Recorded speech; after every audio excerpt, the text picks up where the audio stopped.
So they got this neat little game on the internet called Mechanic Simulator, right? No, we're not going to even talk about that. We're not going to talk about that? No. Oh, okay. They don't teach you anything. It's just a fun game. Just a fun game? Yep. This is real life. Yeah. Alright, so I'm going to let my son set the gasket because I want to show you how easy it is to set the gasket. So grab those 2 gaskets I did right there for you. These are here? Yep, we're using Mahal gaskets. Just pull one out. Mahal gaskets. Yep. Alright. Okay, so you see the holes on top, we're going to call that for the fuel injectors. That's where they spray. So put the passenger side on first. Now, one thing neat about gaskets, unless they say this side up, so let's look at the gasket real quick. See if there's anything that says this side up. Flip it around. Okay, so does not matter which side goes up, which side goes down. Okay, now put your gasket in. So it literally doesn't matter? Well, it does. You'll find real quick which way it fits. Alright. When it doesn't fit, that doesn't look like it goes that way. Nope. Tell the other way. Goes that way. And then there's little holes that you have to put the gasket on. There you go. Line it up. Oh wait, no. I gotta line up the holes. Yep. And like that? Yep. Now does it match the holes? Yeah. Okay. Grab the other one. Oh. Yeah, it's a little springy. These are metal gaskets. Yeah, no kidding. This one don't want to stick. It won't, but once I put the intake on, it won't matter. I hope.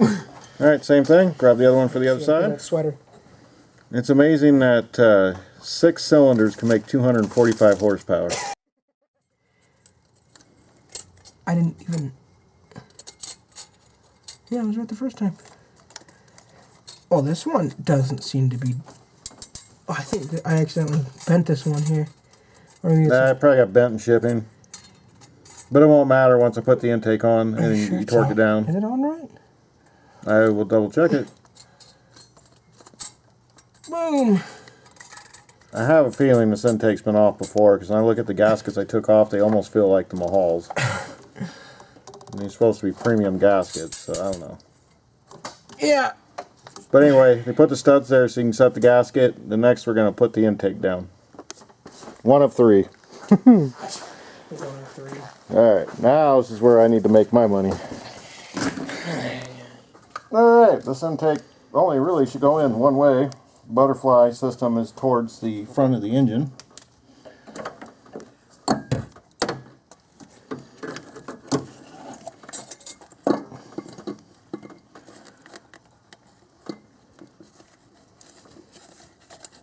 Alright, make sure as you put it down you're not binding on anything.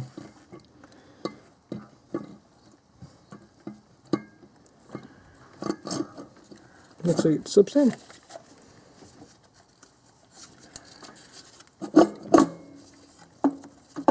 Alright, there we go. Now look down the holes to make sure our gasket didn't slip. We should be okay. Alright, now time for the most important thing of this job is torque sequence.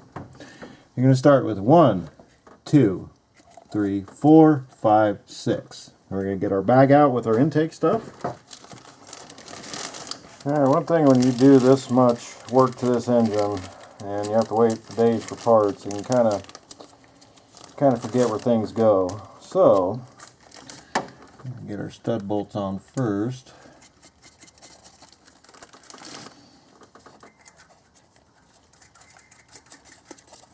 One thing the directions I read say is you really got to do this evenly. You want 3 passes.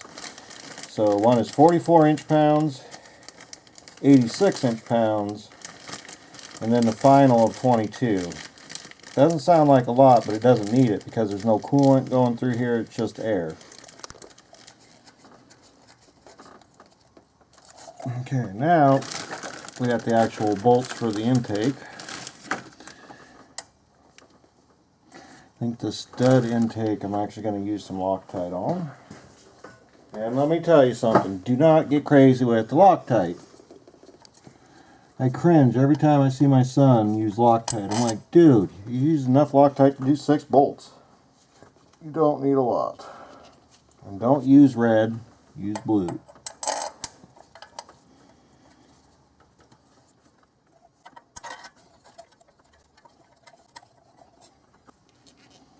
Yeah, I'll tell you, with this engine, it's real easy to put the wrong bolt in the wrong space. So, you know, kind of keep an idea of what bolts came out where. As you can see, these are long silvers.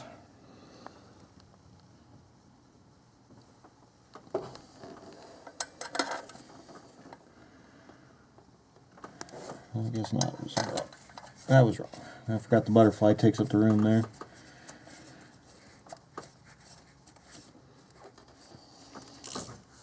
Okay, starting number 1, I'll put the diagram up now.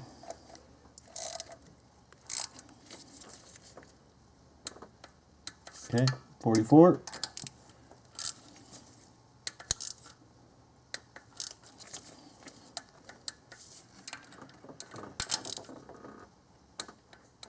Yep, don't want to strip bolts in this job. You'll be hating life if you do. Should have used a deep socket from the beginning, I guess. Alright, from the top. 1, 2, 3, 4. See how that got loose real quick? Alright, 5.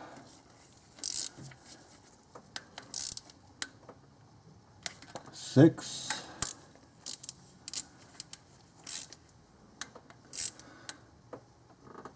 7.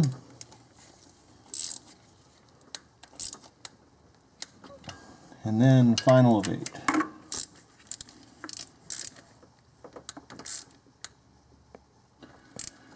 Okay, next 86 inch-pounds. Alright, so on the screen here, this is the torque sequence. You know, you can get away with not doing it close to correct when you're doing the pre-torque. When you do the final, you must do it this way. So actually I had 2 and 3 backwards. But it's your traditional in to out. I don't care if you work on a V8, V6. Generally, these are always usually the same. But yeah, 1, 2, 3, 4, 5, 6, 7, and 8.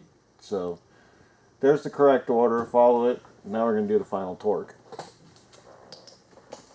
Alright, final. Alright.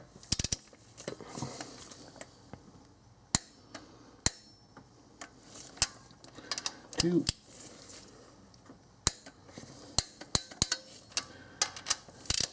3.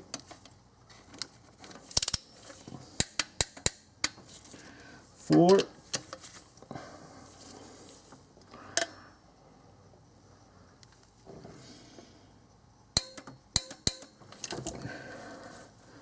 5.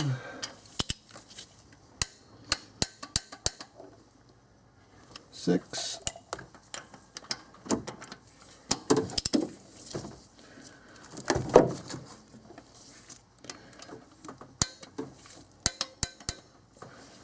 7.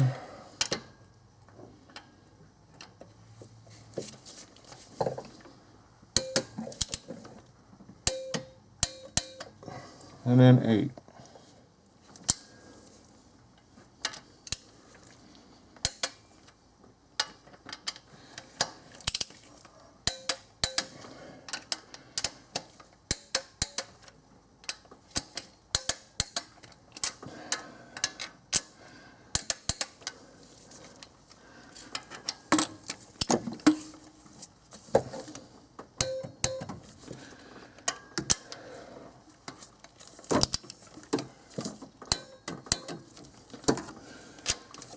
I'm just double checking.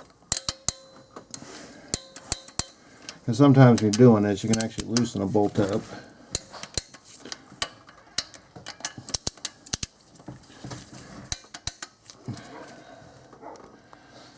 Okay, lower intake manifold is bolted down.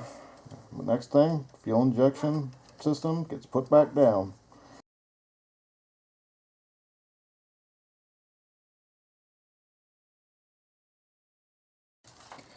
We're at the phase we're going to put the fuel rail back down. I'm going to clean the injector O-rings and then lubricate them with some silicone grease.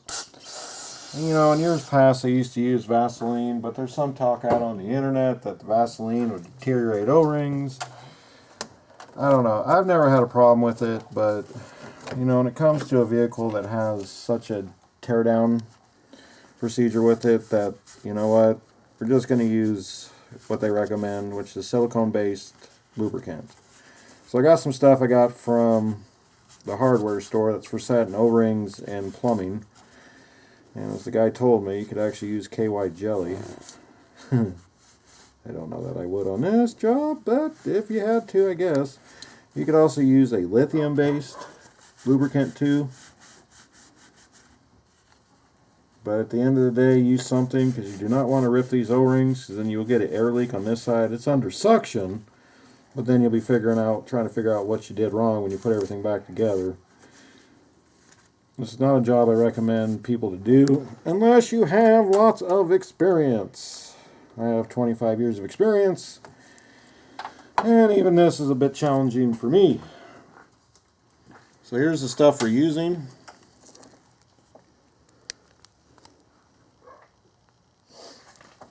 We're not going to put a lot on. We just need enough so we don't rip these O-rings going in. So just take a little bit. Stick it on the O-rings.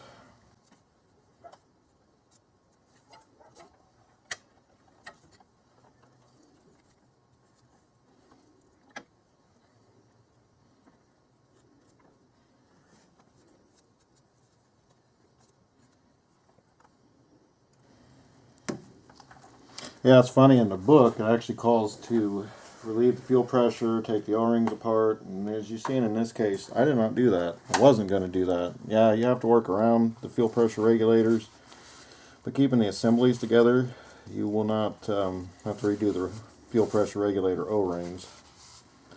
I figure once they go, then at that time is when we replace them. Okay, before you set this down, there are 4 of these little black spacer washers.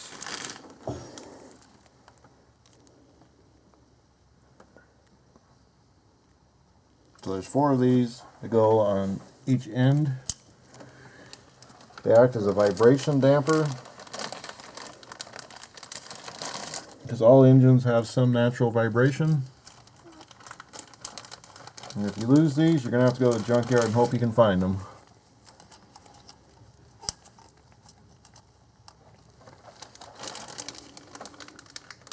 Any more? One more. And there we go. Alright. Okay, now we're going to put the rail back down. Put the rail back on.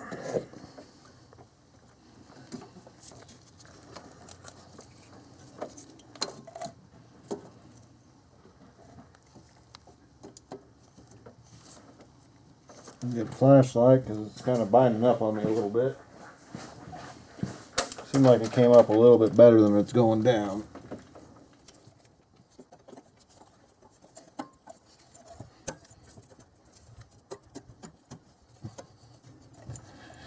Alright, you've seen, it doesn't take much effort to do this. You know, a lot of people don't realize that these newer cars, it's more technique and finesse than it is just bang it down. Okay, now the fun part. Now I'm not going to use any Loctite here. These will get torqued down at 23 foot-pounds, pretty much in an X pattern. We'll go from here to here, here to here. Alright, the last 2 bolts in the bag. That's for holding down the fuel pressure regulator assemblies. This is where being meticulous in your teardown will save you a lot of hassle when you go put it back together. Okay, we're going to run these down. I'm not going to torque them yet.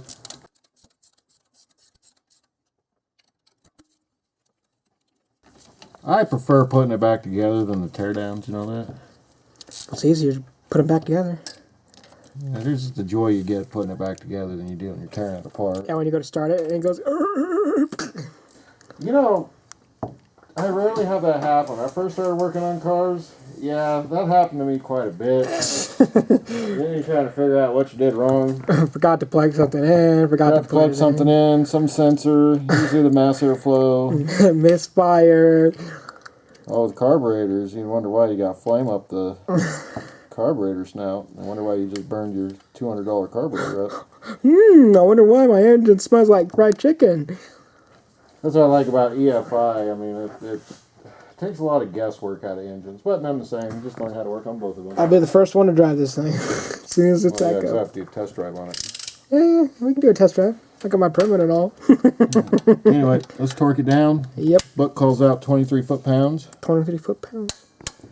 Gee, I don't know anything about that. I don't know how pounds work. It's pretty much how much torque is on the bolt.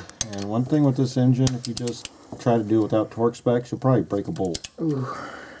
And let me tell you what, it's painful to fix broken bolts in this engine. Or your fuel line's moving. Or your engine's moving. Or your two butterfly manifolds are moving. Put it in the wrong vacuum slot, yeah. Ooh. I'm sure someone's done that before. I'm sure they have. I don't know why my QX4 is dead. I just can't get it. I just tore it all apart, now it won't start. See, that's I don't get how you get so excited, because I feel like there's a sense of dread that I get. Like, if you mess something up, this car's gone. Can be an expensive mistake. Or a permanent one. Yep. Okay, we're going to plug our fuel injectors back in. Now, if you weren't sure about which ones go where, you could have marked it. But I know which ones go where, so I'm not worried about it. Did we already mark it anyways? Well, I did. Yeah, we marked it. We haven't marked it because we like to think ahead. You don't think ahead? It can bite you. Yeah. Okay, there was a holder here. Pretty sure it was on. I don't know if I probably broke it. Nice. I mean, I like making it look like someone's never been in here, but like with these little plastic tabs, sometimes that doesn't work out that way. If you're not a mechanic, then you can be like, oh, this was Look nice. at that. Back in. Smooth as butter. Right, that one back in, and this one back in. Boom! Alright, let's look on this side. We got a couple here. Everything's going to the right place. Yep. That was it for this side. Watch this thing have a code. Okay, before you forget, I had to replace this vacuum line. So we're going to actually cut that. I was waiting to cut that. Yeah, well, this line disintegrated on me when I was cleaning. Yep. Alright, so this one comes up. This is for the butterfly down below. We're going to leave it a little long in case we got to trim it when we put the upper intake back on. I don't think I will. But this one was a molded one, and I can't get it anymore. I don't like cutting on top of wiring harnesses. That could be bad. And there we go. Alright, so this one, back in we go. There we go. Okay, we're just going to route it.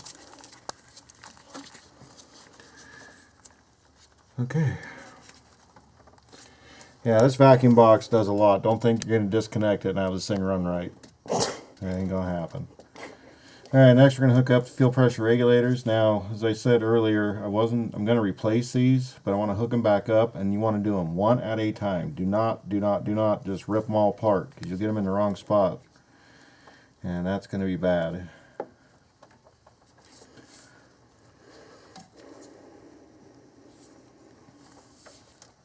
Starting to look like an engine again. Okay, this is part number 118234W00A. For this number, this is your blow-by hose, 11823-4W00A. I had to get a new one of these because this one was done.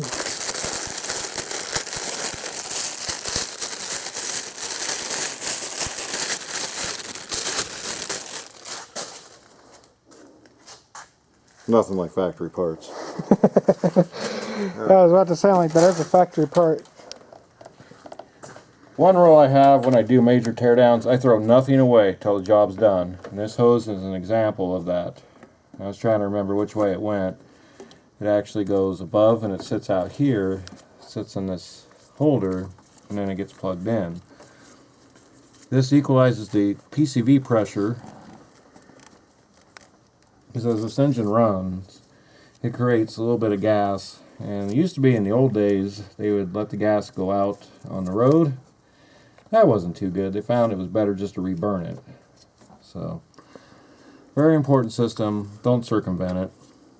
Okay, so got a brand new hose there. This, garbage. Hey, it's looking like an engine. Mm-hmm. And I think next thing we're going to do is we're going to deal with this PCV system here. So I've got to have this hose on before we go any farther, because once I get this intake on right here, it gets real tight back here real quick.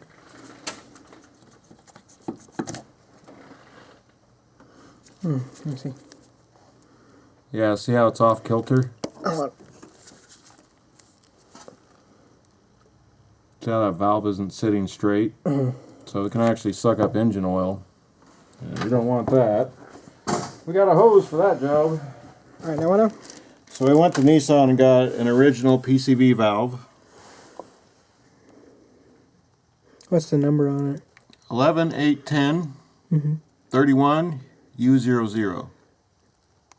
There are aftermarket solutions, but we're trying to keep all factory OEM parts here. Alright, we're going to lubricate this a little bit going in.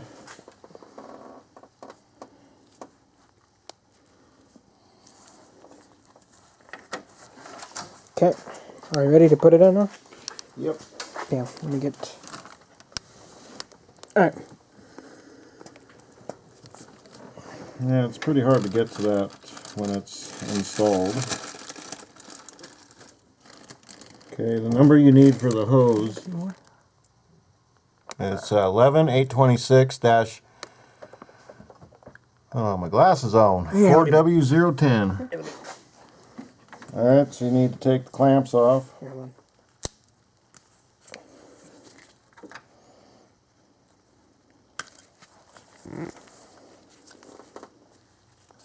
This is another one of those molded hoses. Again, if you try to go to O'Reilly's, AutoZone, whatever, and try to just get a hose and put it in there, you're probably going to kink it. And that's no good. Alright, back in we go. Alright, back in. I need this done because mid-intake, this part plugs into. Alright, just slide this clamp back. Now this, if you really wanted to, probably be okay to use hose clamps, though I don't advise it. Just try to use these clamps whenever possible. Alright, we're going to leave that like that till we put the upper intake on. And I think at this point, I'm going to stop for the night. Tomorrow I'm doing the spark plugs. Once I get spark plugs done, it's a lot easier to do it with the intake off. We will put that intake on. But tomorrow, doing plugs. We want to see if these E3s have contributed to our little spark get knock issue we had. I don't think the knock sensor is the issue. I think there's just too much plug for this engine. And especially the way the E3 can fire at any point on that plug. We'll see that tomorrow, so stay tuned. That's coming soon. Other than that, if you like the content so far on the QX4 teardown and rebuild and restoration, be sure to click that like button, subscribe, and we'll see you next time. Thanks for watching.